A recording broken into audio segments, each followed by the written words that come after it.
So ito na nga, may bago na naman tayong bad image ng mga kadama ng Pinay.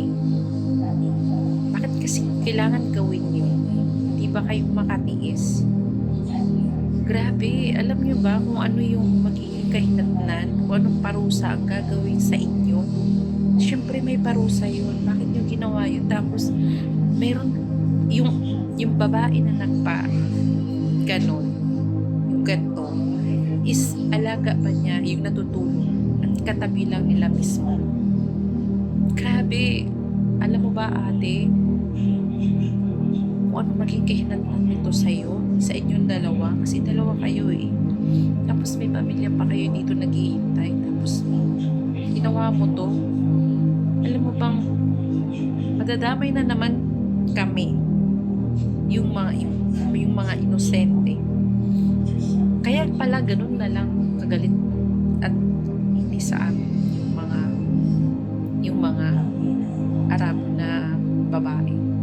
Kahit wala ka namang ginagawang masama, parang ang init-init ng dugo nila sa kadama ng Pinay.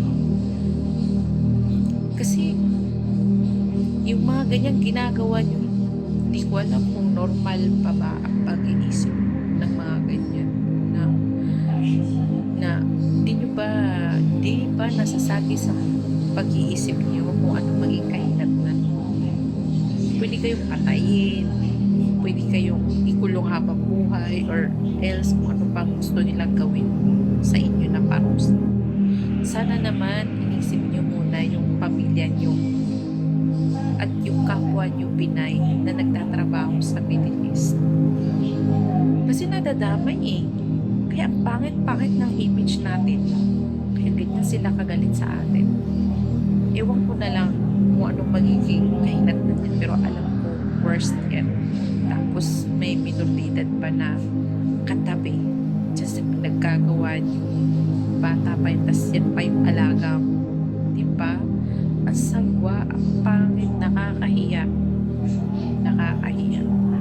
Kaya kahit anong bait namin sa mga amo na, talagang mainit talaga ito. Mainit talaga ito.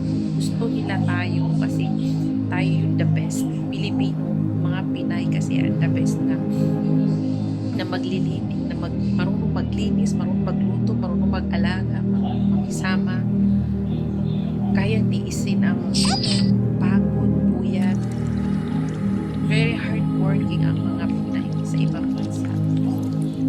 Nasisira lang siya sa mga kagaya niyo na hindi ko alam paano niyo nagagawa yan.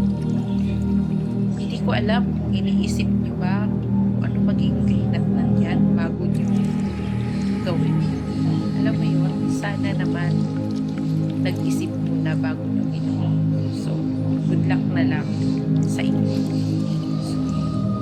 Sana sa mga di ba bang kapwa natin Pilipino dyan sa Middle East, mag-isip muna tayo bago tayo kumuha ng kapalustugan, kalungan, pumatay, ganyan.